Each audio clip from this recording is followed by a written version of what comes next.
Jupiter हमारे सूरज से हमारे सोलर सिस्टम का पांचवा ग्रह और आकार में सोलर सिस्टम का सबसे बड़ा ग्रह। जुपिटर के बिना हमारे धरती पर जीवन संभव नहीं था। यह ग्रह वाकई में महत्वपूर्ण ग्रह है जो हमारी रक्षा करती है, परंतु आपने यह जरूर सुना होगा कि जुपिटर एक गैस जाइंट है। दरअसल हमारे सौरमंडल में दो गैस जाइंट्स जुपिटर और सैटर्न और यूरेनस तथा नेपच्यून, ये दोनों आइस जाइंट्स हैं।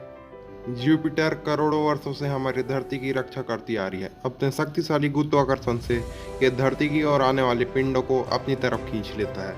परंतु क्या आप जानते हैं, जब जुपिटर को रेडार टेलीस्कोप के द्वारा देखा जाता है तो ये अदृश्य हो जाता है। ऐसा मानो जैसा वहाँ कुछ है ही नहीं। जुपिटर के सारे मून्स हमें नॉर्मली दिखाई देते हैं, परंतु जुपिटर हमें नहीं दिखता।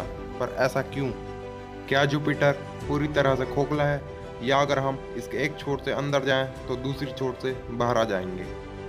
इस क्वेश्चन का जवाब तो तभी मिलेगा जब हम जुपिटर पर लैंड करेंगे। तो चलिए आज हम चलते हैं जुपिटर के करीब और जानते हैं क्या होगा अगर हम जुपिटर के अंदर छलांग लगाएं।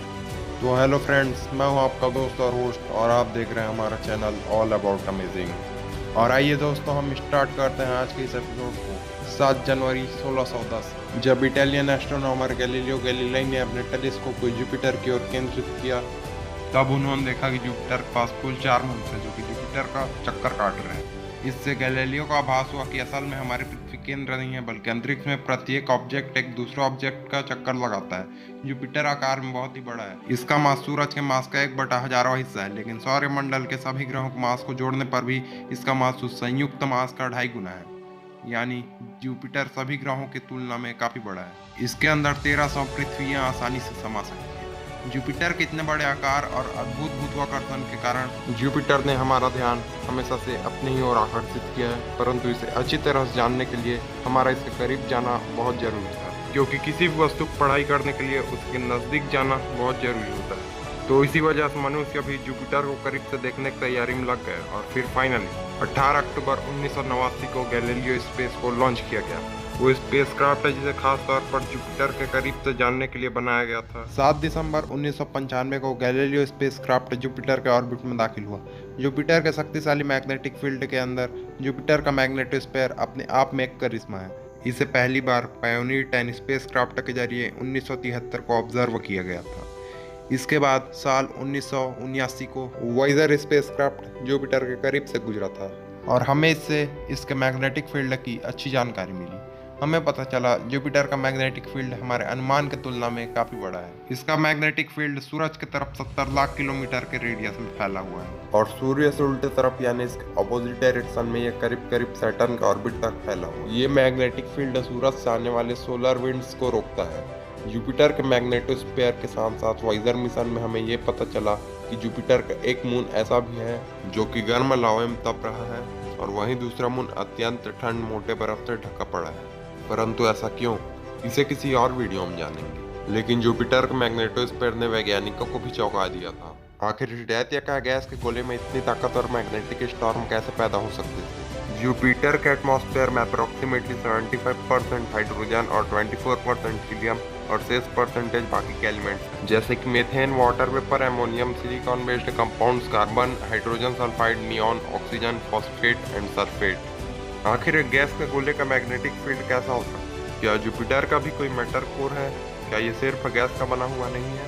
इसे जानता है गैलीलियो स्पेस का अब का मिशन। साल 1995, जुपिटर के कक्षा में प्रवेश करते ही गैलीलियो अपने काम में लग गया।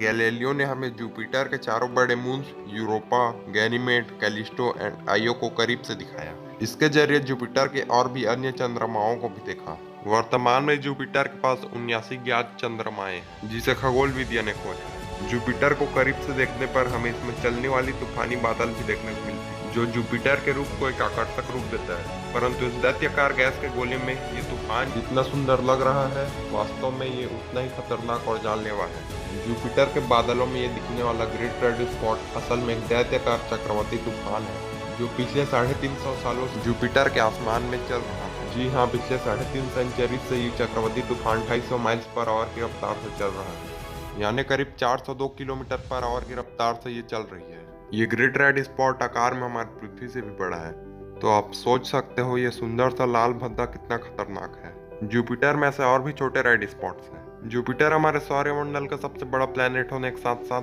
सबसे तेज घूर्णन करने वाला प्लेनेट भी है। इतना विशाल होने के बावजूद भी यह तेजी से अपने कक्षा पर घूमता है। जुपिटर का इक्वेटर करीब 1600 प्रति घंटे की रफ्तार से घूमन करता है और जुपिटर का एक दिन 9.5 घंटों का होता है। वहीं हमारी धरती पर एक दिन 24 घंटों का होता है। तो इसी से आप अंदाजा लगा सकते हैं कि जुपिटर इतना बड़ा होने के बावजूद कितने तेजी से घूमन करता है और जुपिटर का यही घूमन इसके वायुमंडल में उथल पुथल पैदा करती है। जुपिटर के बादल आपको अलग अलग दिशाओं में बहने वाले तूफानों की तरह दिखेंगे। ये लगातार बह रही है। पृथ्वी पर ऐसे साधारण चक्रवाती तूफान जमीन पर आते ही खत्म हो जाते हैं, परंतु जुपिटर में ऐसा नहीं होता। जुपिटर पर कोई जमीन नहीं है, बल्कि इसका गर्म आंतरिक वायुमंडल तूफानों को और भी तेज करता है। पर रुकिए, क्या जुपिटर पर वाकई कोई जमीन नहीं है? हमने जुपिटर के बारे में बहुत कुछ जाना, परंतु अभी तक हम इसके अंदर नहीं गए। तो चलिए फिर चलते हैं इसके अंदर। साल 1989 को लॉन्च किया गया गैलीलियो स्पेसक्राफ्ट अपने 6 साल के सफर के बाद साल 1995 को जुपिटर के कक्षा में प्रवेश कर रहा है, जिस मिशन के जरिए जुपिटर के मून तथा इस प्लानेट के करीबी से कई तस्वीरें ली जाती हैं। परंतु इस ग्रह को और अच्छे से जानने के लिए हमारा इसके अंदर जाना बेहद आवश्यक था, क्योंकि किसी पिंड को करीबी से जानने के लिए उस पर लैंड करना सबसे जरूरी होता है। इसीलिए हमारा भी इस पर लैंड करना बहुत जरूरी था और यही गैलीलियो स्पेसक्राफ्ट का मेन मिशन था, जुपिटर के सतह पर लैंड करना। परंतु आज का एपिसोड यहीं खत्म होता है। इससे आगे की जानकारी के लिए आपको वेट करना होगा अगले एपिसोड के लिए।